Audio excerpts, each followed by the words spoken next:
Guys, today I'm going to give you 4 different ways to purchase a home with zero. That's right, zero cash out of your pocket. You better get fired up.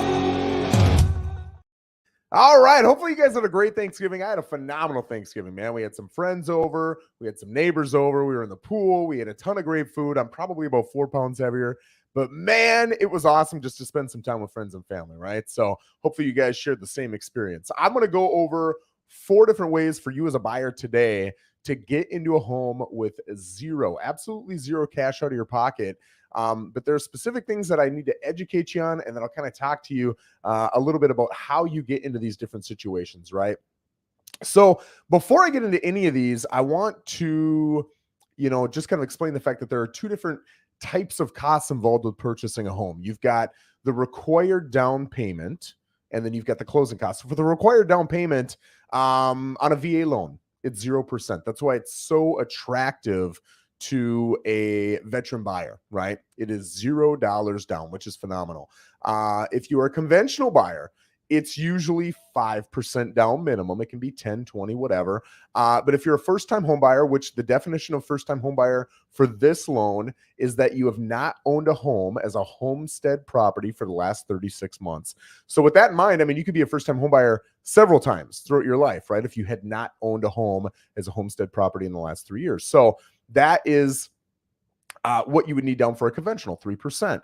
With an FHA loan, you need 3.5% down, right? Doesn't mean you can't put more down. And there are absolutely reasons you would want to put more down in some circumstances. But those are the down payments that you need for the different types of loans. Now, some people are saying, well, if I'm not a veteran, how am I supposed to do this? And that brings me to the first way that you can purchase a home with zero down. If you are a veteran, or if you are currently active duty military and you've got, I forget what the exact amount of time in service you need is, but I don't think it's long. I think it's 6 months, a year, something like that. You've got a VA benefit that allows you to purchase a home with 0% down, right? Now, you still have closing costs, and we'll get to how to get those taken care of as well, but you've at least gotten rid of the down payment. So what you can do is ask the seller to cover your closing costs. And I'll tell you, in the last couple of years, with one of the hottest markets we'll probably ever see in my lifetime, certainly, you weren't seeing a lot of sellers motivated to pay those closing costs, right? There was no reason to pay the closing costs. And let's just take a $350,000 home, for example, and let's say closing costs are 10 grand. You might say, well, I'll just offer 360. And then my offer is just as good as a $350,000 offer, but they're paying 10 grand in my closing costs. It's not as good, because the concern is, if we keep inflating the price, will the appraiser come through and agree that it's worth that price?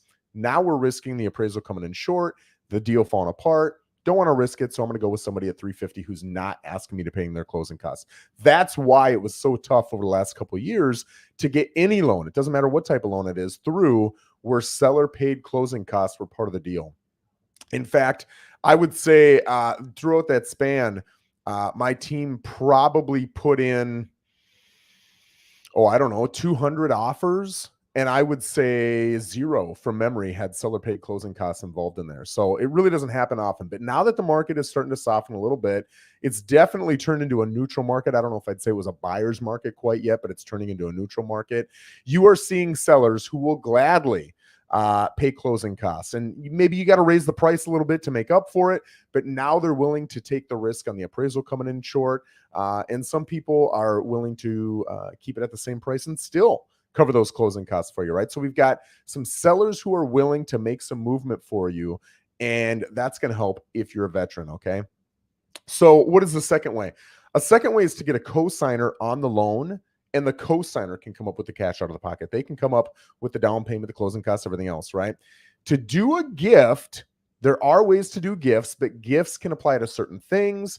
There are limits on it. It's got to be done in certain ways. So if you're going to do a gift, make sure that it's not just, hey, mom, borrow me the money 2 weeks before closing and I'll pay you back when I can. Like, the lender's going to see those funds and they're going to say, hey, we can't count these funds in a lot of different circumstances. So make sure that you run everything that you want to do monetarily by your lender, and then they can tell you the rules of the game, tell you if it's okay, if it's not okay. And if it's not okay, they can tell you how to make sure that, hey, if you do it this way, it'll work. And then boom, you're following the rules and you're able to buy a home.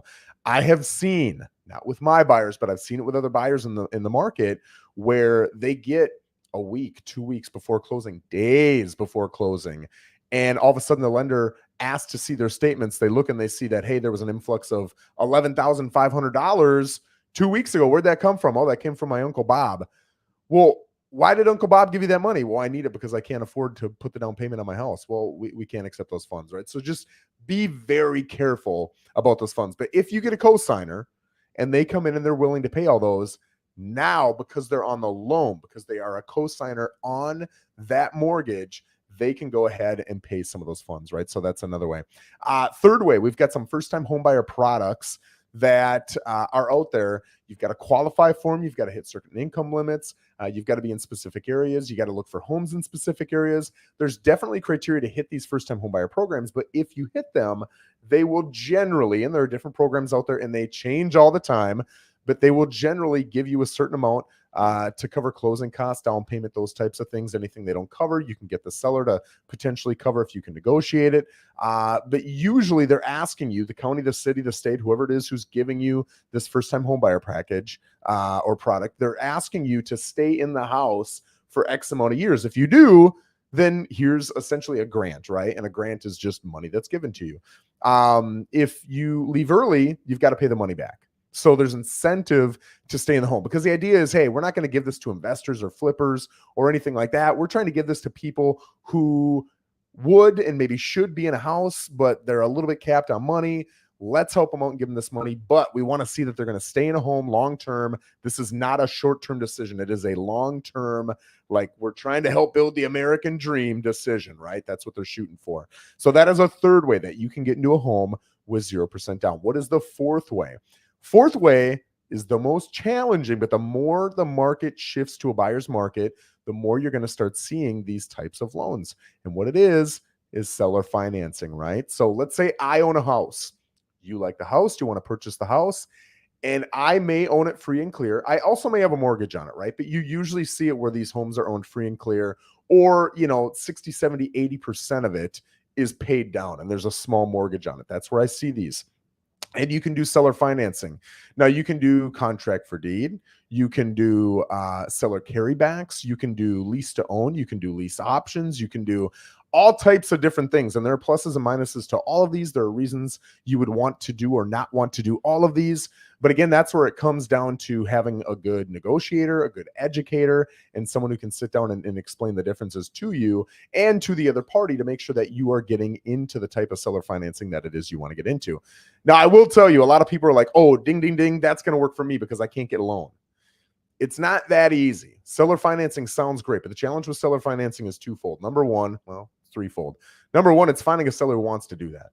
Because how many sellers want to take money every single month for years versus just getting all of that cash up front on day one, right?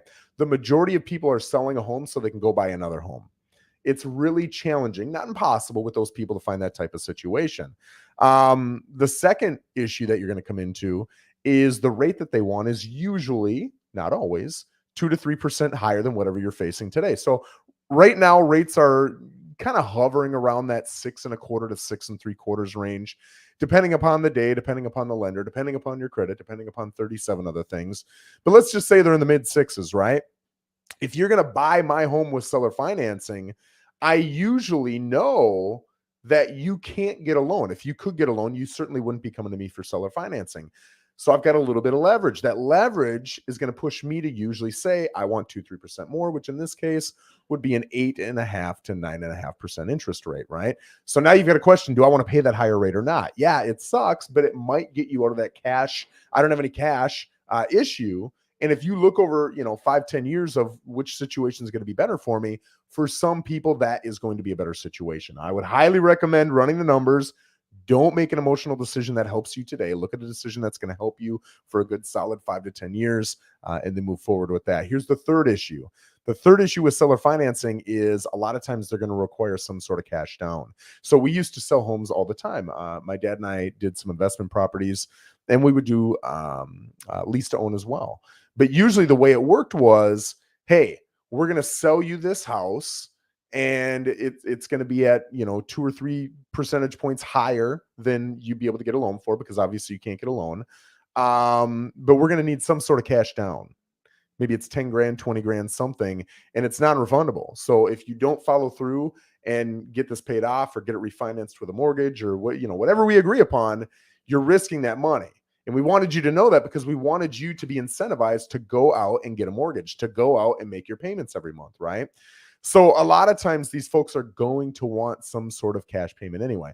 So while it's possible, right, the whole video that we're doing right here is what is possible for you.